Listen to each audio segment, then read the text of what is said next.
আসসালামু আলাইকুম রহমতুল্লাহ। বন্ধুরা, আজকে আমি যে বিষয়টি নিয়ে আলোচনা করব সেটি হলো গণভোট। সাম্প্রতিককালে বাংলাদেশে বহুল আলোচিত বিষয় হলো জুলাই সনদের আইনি ভিত্তি নিয়ে। কিভাবে জুলাই সনদ আইনি ভিত্তি পাবে অথবা বাস্তবায়ন হবে, যার পরিপ্রেক্ষিতে বাংলাদেশে এই মাসে অথবা নির্বাচনের সময় গণভোটের আয়োজন হতে পারে। সে বিষয়টি নিয়ে আজকে আমি আলোচনা করব। বাংলাদেশে এর আগে কখনো গণভোট হয়েছে কি না। অনেকের মনে এরকম প্রশ্ন রয়েছে যে গণভোট আগে কখনো হয়েছে কি না অথবা কিভাবে হবে।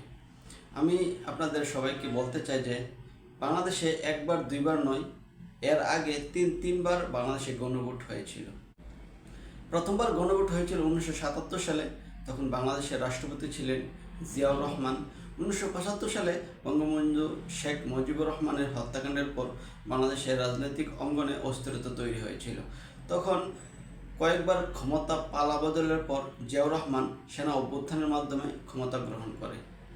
তারপর তিনি তার শাসন ব্যবস্থা, কর্মপন্থা, চিন্তাভাবনা জনগণের উপর যাচাই বাছাই করার জন্য গণভোটের আয়োজন করেছিলেন। তখন দেখা যায় তিনি গণভোটের ফলাফলে দেখা যায় প্রায় 98% মানুষ জিয়াউর রহমানের পক্ষে হা ভোট দিয়েছিল। তখন বিষয় ছিল, আপনি কি রাষ্ট্রপতি জিয়াউর রহমানের কর্মসূচি এবং নেতৃত্বের উপর আস্থা রাখেন কি না, হ্যাঁ অথবা না ভোট। তখন দেখা যায় সরকারের হিসাব অনুযায়ী প্রায় 98% মানুষ জিয়াউর রহমানকে হা ভোট দিয়ে জয়যুক্ত করেছিল। তারপর জিয়াউর রহমানের হত্যাকাণ্ডের পর 1985 সালে আবার দ্বিতীয়বার গণভোটের আয়োজন করেছিল। তখন বাংলাদেশের রাষ্ট্রপ্রধান ছিলেন হোসেন মোহাম্মদ এরশাদ। তিনি 3 বছর বাংলাদেশ শাসন করার পরে তিনি নেতৃত্ব এবং কর্মপন্থা যাচাই বাছাই করার জন্য এবং তিনি শাসন ব্যবস্থা বৈধতা দেওয়ার জন্য তিনি গণভোটের আয়োজন করেছিলেন। 1985 সালে তিনি গণভোটের ফলাফলে দেখা যায় যে প্রায় 94% মানুষ তিনিকে হা ভোট দিয়ে জয়যুক্ত করেছিল।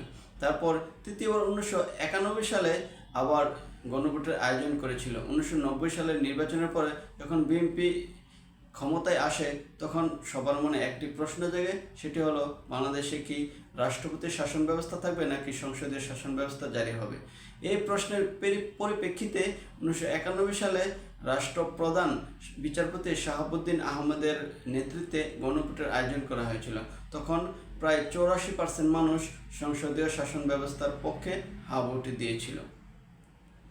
এখন 34 বছর পরে 2025 সালে এসে আবার আমাদের দেশে গণভোটের প্রয়োজনীয়তা দেখা দিয়েছে।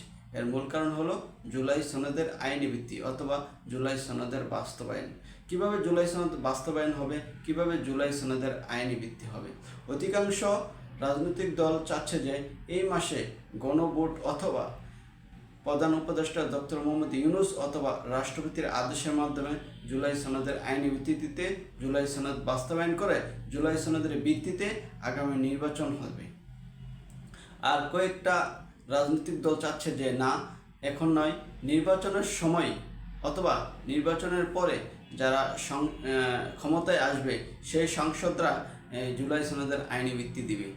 আর যদি গণভোট হতে হয় তাহলে যেই দিন নির্বাচন হবে, অর্থাৎ ত্রয়োদশ সংসদীয় নির্বাচন যেদিন হবে সেদিন একপাশে ব্যালটের মাধ্যমে গণভোটের মাধ্যমে জুলাই সনদের বাস্তবায়ন কারা দিবে বা কীভাবে দিবে সে আইনি ভিত্তি দিবে, জনগণ সেটা নির্ধারণ করবে।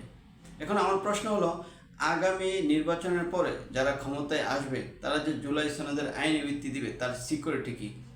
তার কোনো সিকিউরিটি নাই। অলরেডি অনেক নেতারা বলা শুরু করেছে যে তারা জুলাই সনদ চায় না, দেশের জনগণ জুলাই সনদ চায় না, তাদের জুলাই সনদের দরকার নেই। জুলাই সনদ যদি না হয় তাহলে সবচেয়ে বেশি ক্ষতিগ্রস্ত হবে যে ছাত্র জনতা যারা আন্দোলন করেছিল।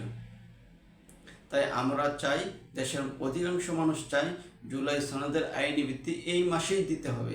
হয়তো প্রধান উপদেষ্টার আদেশের মাধ্যমে অথবা রাষ্ট্রপতির আদেশের মাধ্যমে অথবা গণভোট যদি গণভোট দিতে হয় তাহলে এই মাসেই গণভোট দিয়ে আগামী মাসে অথবা যেদিন গণভোট দিবে এর পরের দিনই জুলাই সনদের বাস্তবায়ন আমরা দেখতে চাই, জুলাই সনদের আইনি ভিত্তি আমরা দেখতে চাই।